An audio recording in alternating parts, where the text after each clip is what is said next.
And it's saying there's a reason why we have the traditions, the institutions, the laws, the morals, etc. that we do, and it's not because somebody thought, okay, we'll do that one. Like, Yes. it's been through generations of sometimes just trial and error, lots of life lost or wealth lost or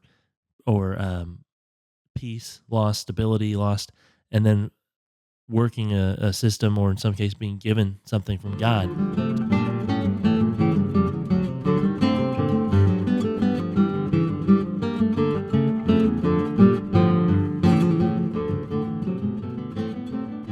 Welcome to Biblocus, where the Bible intersects with your life. I'm Timothy. And I'm Caleb. And you're listening to Bible Discussions, the forum where we explore biblical topics that are relevant to your life. In this episode, we're continuing our series on the 30 sayings of the wise from the book of Proverbs.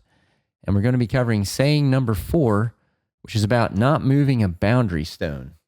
So, yeah, I've never done that, so I'm doing pretty good. Well, let's read it, and then we'll start breaking it down. Proverbs 22, verse 28 says, "Do not move an ancient boundary stone set up by your ancestors." Yeah, and the modern application would probably be like property lines. Don't cut down your neighbor's tree. Property stake. Or see how whatever he feels about it. Yeah. Well, this is a good one because it's short and it's sweet. Just like in the 10 Commandments we saw, we had, just do not kill. Yeah. Whatever. And so something nice and short and easy. Now, speaking of the 10 Commandments, one of them is mentioned in this proverb, right? So in Exodus 20, verse 12, it says, "Honor your father and your mother so that you may live long in the land the Lord your God is giving you."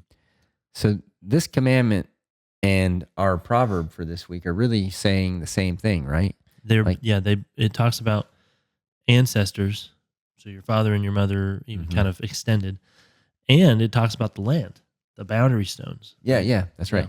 Yeah. So honoring the decisions and the traditions of your parents and your other ancestors, and if you do that, you're going to have peace in the land. It really drives that home, saying an ancient boundary stone and ancestors, because ancient and ancestors have the same root. They both come from ante, meaning before.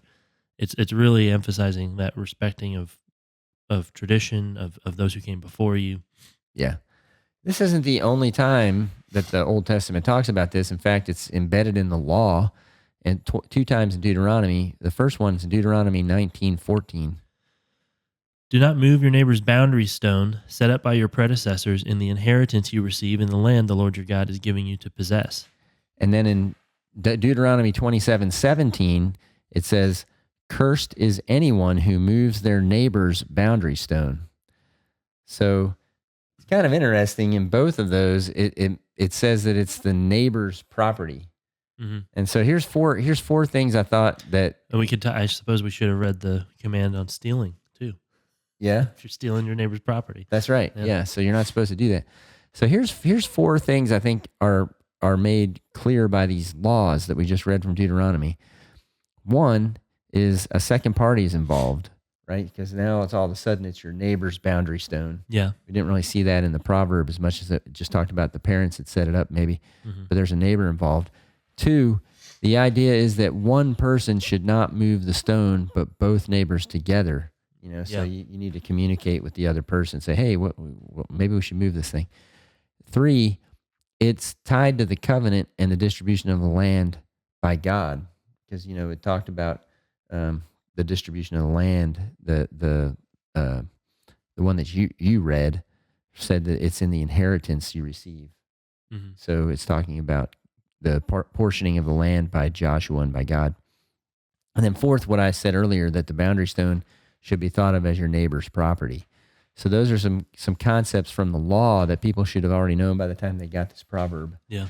There's a lot going on. And Solomon was a hack. He's just recycling this stuff. Yeah, he was. So Caleb, you're the historian, and you're also a G.K. Chesterton fan. Guilty as charged. So I know that when you saw this, you immediately thought of Chesterton's Fence. Yeah, well, so did you. we both made our notes and then sent them to each other Yeah. without having seen them. Yeah. Yeah. So this is from a book he wrote called The Thing. And you want to read it since you're the big fan? In the matter of reforming things, as distinct from deforming them, there is one plain and simple principle, a principle which will probably be called a paradox. There exists in such a case a certain institution or law, let us say for the sake of simplicity, a fence or gate erected across a road.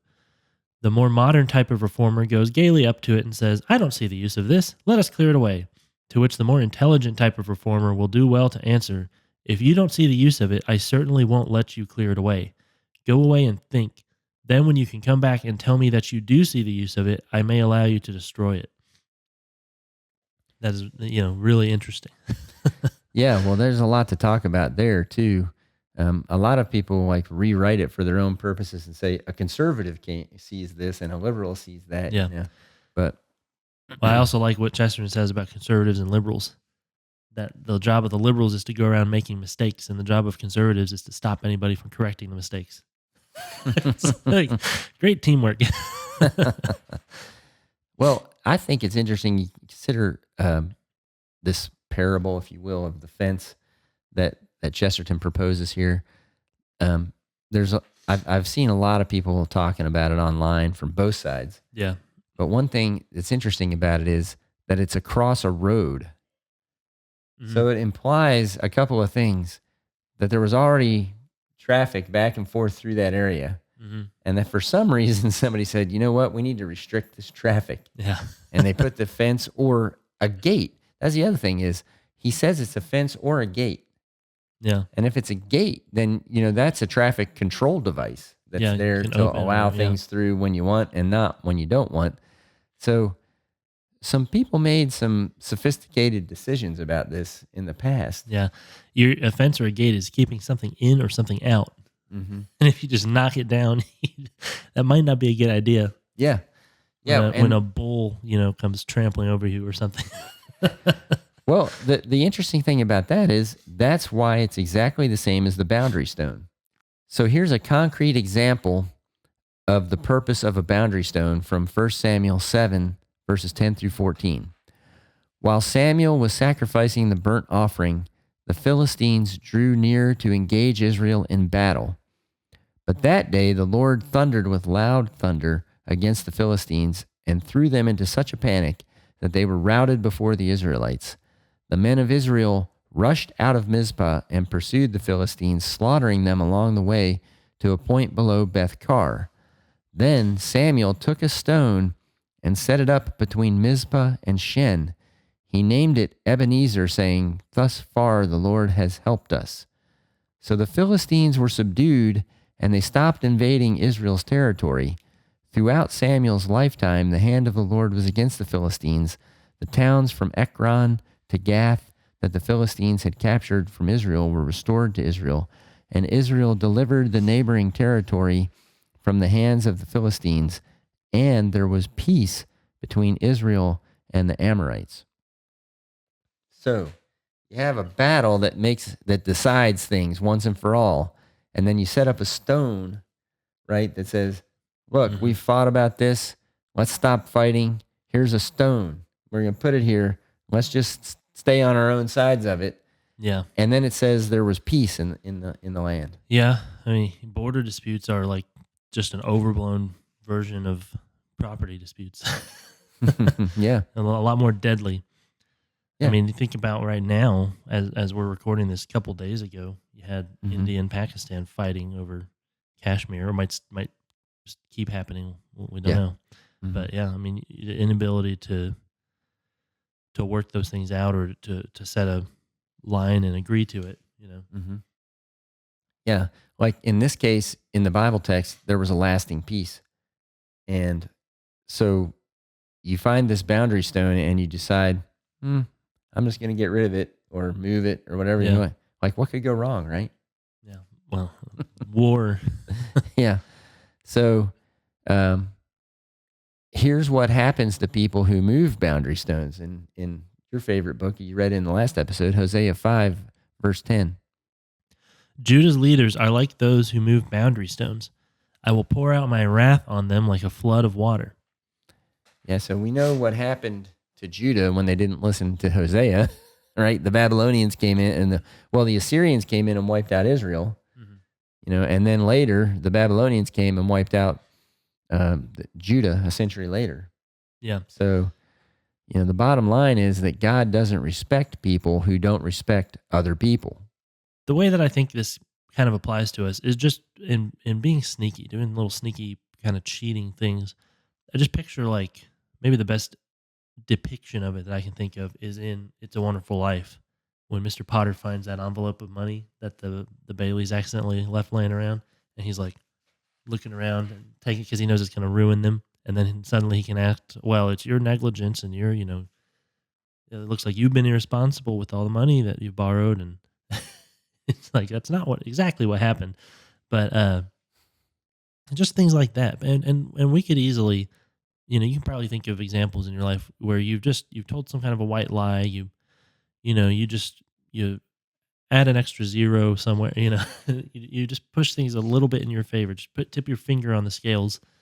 That's kind of what's happening. I think it applies all over the place. Yeah, tipping the scales is like if every weekend you went out and moved the boundary stone, 5 feet, and then like after 52 weeks of that, a year. You got 250 feet of more property. Yeah. So here's an example of God honoring somebody who respects his forefathers. Remember, this is heavily tied both in the law and in Solomon's advice, heavily tied to respecting what came before you. Mm-hmm. Nehemiah 2, 1-6. In the month of Nisan, in the 20th year of King Artaxerxes, when wine was brought for him, I took the wine and gave it to the king. I had not been sad in his presence before, so the king asked me, "Why does your face look so sad when you are not ill? This can be nothing but sadness of heart." I was very much afraid, but I said to the king, "May the king live forever. Why should my face not look sad when the city where my ancestors are buried lies in ruins, and its gates have been destroyed by fire?" Remember Chesterton's gate, right? Yeah. The king said to me, "What is it you want?" Then I prayed to the God of heaven, and I answered the king, "If it pleases the king, and if your servant has found favor in his sight, let him send me to the city in Judah where my ancestors are buried, so that I can rebuild it." Then the king, with the queen sitting beside him, asked me, "How long will your journey take, and when will you get back?" It pleased the king to send me, so I set a time. Yeah, so if you don't remember, Nehemiah was the cupbearer to the king. Yeah. And he brings him his wine, which he supposedly just tasted, and now he looks like, something's wrong with him. So the king's like, "Hey, what's wrong with you? You're not sick, right?" So he definitely got the king's attention that his cupbearer was looking sad, and when he'd never seen him look that way before. And so he got the attention of the king. He got his hearing from the king. Mm-hmm. And the king was sympathetic to him because he's told him, well, the land of my ancestors is in ruins. Mm-hmm. And so I think the king found that to be a pleasing thing in Nehemiah. Yeah. A lot better than, we're both going to die from the wine we just drank. Yeah. But he grants his request, and so things work out for Nehemiah. He goes back and rebuilds the walls of Jerusalem.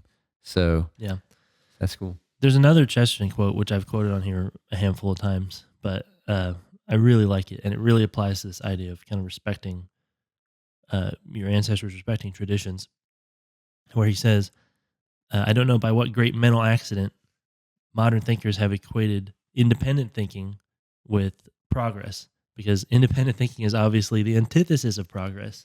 Under independent thinking, each man must begin from scratch and most likely get no farther than his father before him. If there's anything to be called progress, it's the careful study and assumption of the whole of the past."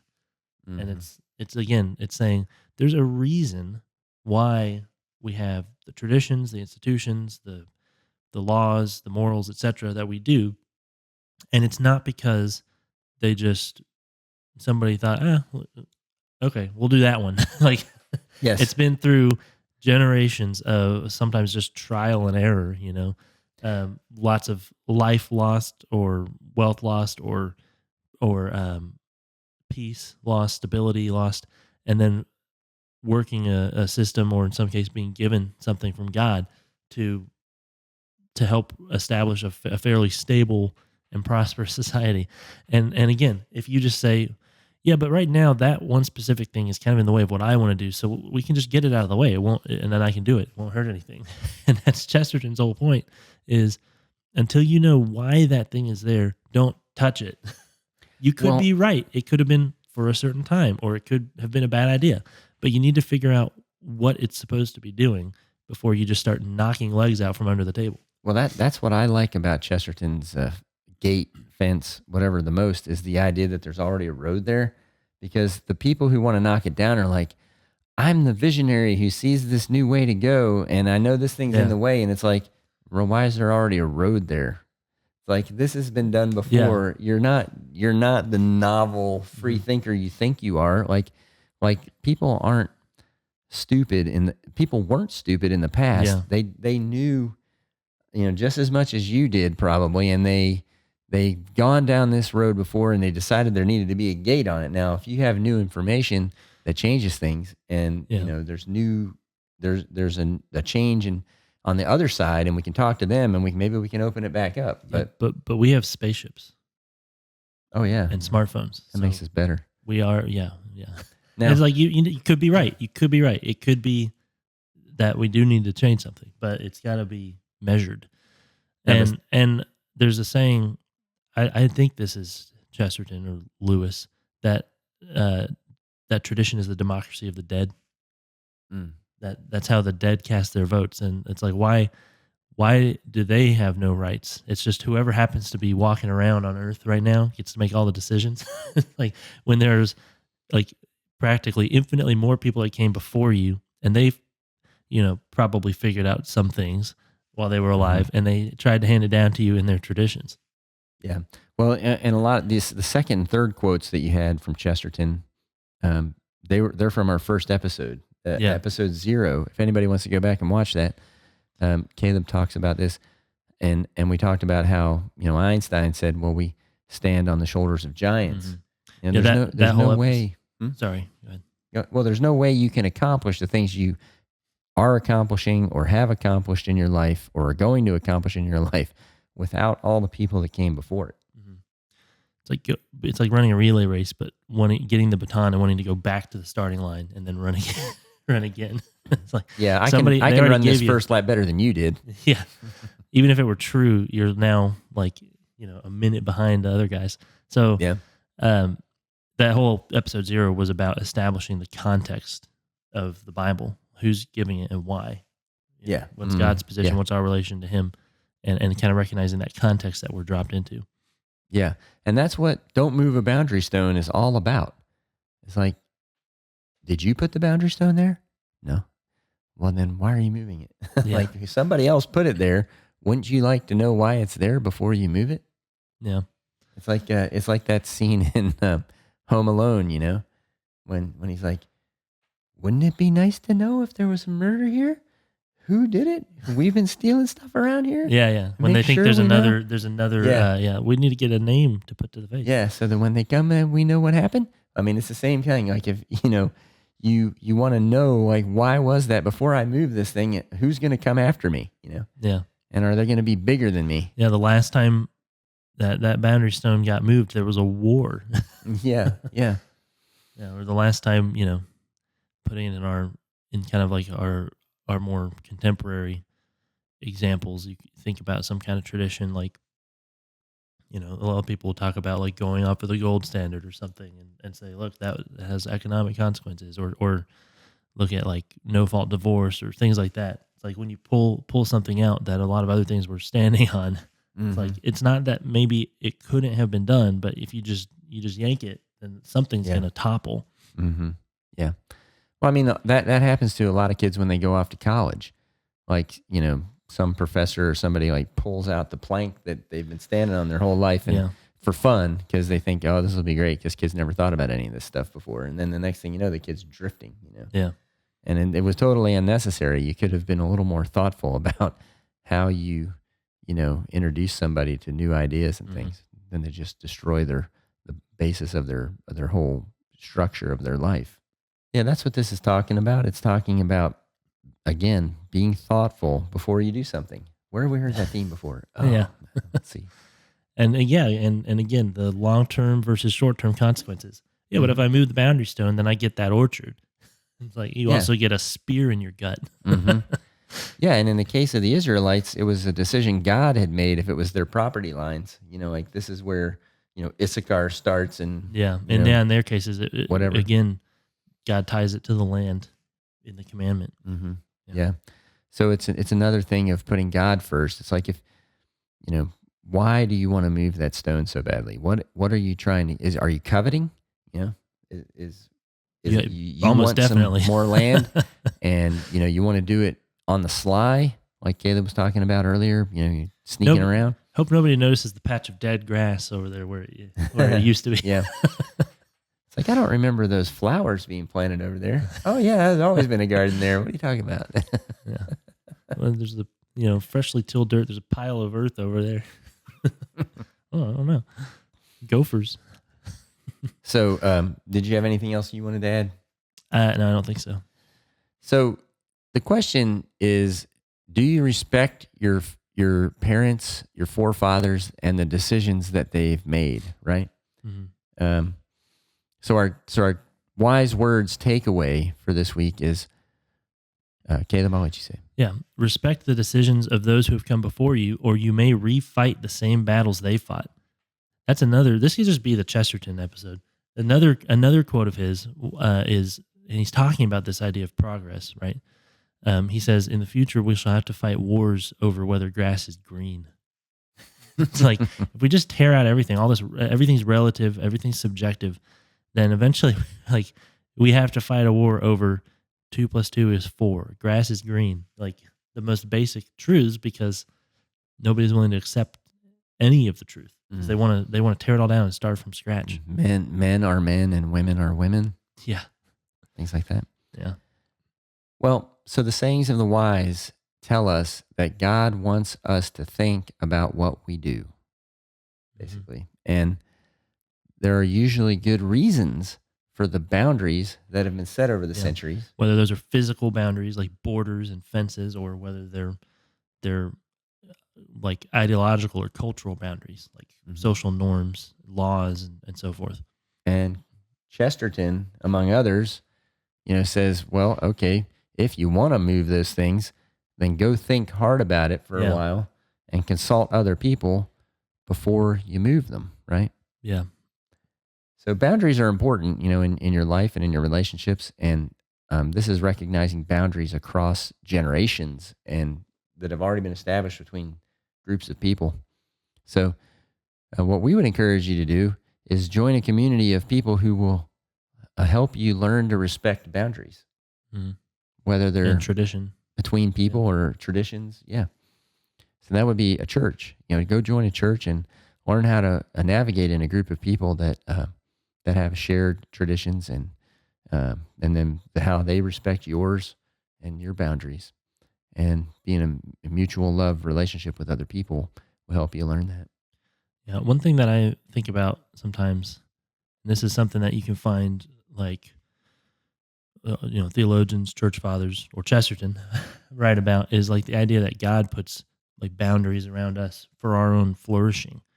I think we've talked about that idea of that island with like a fence around it, like a cliff. Yeah, yes. And then as long as the fence is there, the kids can play and on top of it and not worry about falling off. And if the fence is gone, they just huddle in the middle because they're terrified of falling. I kind of think about some things like church traditions and like creeds and those sort of things as kind of like the walls of the house. Like we definitely have to be in there. That's where God's people are. That's where we're safe. And then outside that, you have like a fence around the land, and those are kind of more like the social, cultural norms and laws that are maybe not as essential, but they've proven useful. So, and we can still go out there and play. But then once you go beyond that, you're in the wilderness. You don't know what's going on. And if you tear them all down, then you don't know bears or marauders or what's going to come in. You're not safe anymore.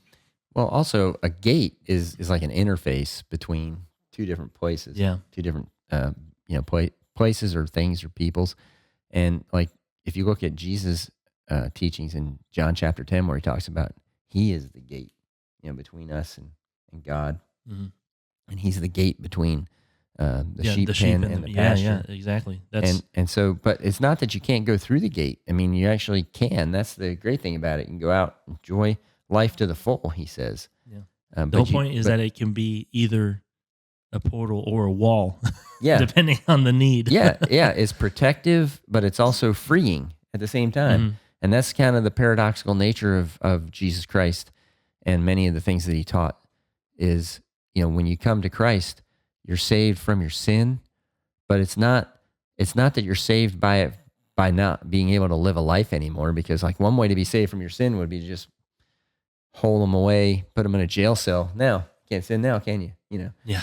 But it's to teach you to be free and allow you back out and bring you in when you need protection, let you out when, you want to live. So. Yep. All right. Well, don't move an ancient boundary stone, and join us again next time on Biblocus. He's Caleb and I'm Timothy, and thank you for listening to Bible discussions on Biblocus, where the Bible intersects with your life. Please consider subscribing to our channel to help support our efforts. All scripture quotations, unless otherwise indicated, are taken from the Holy Bible, New International Version, NIV, copyright by Biblica Inc., used by permission of Zondervan. All rights reserved. This program is copyright 2025 by Timothy Klingerman. God bless all of you.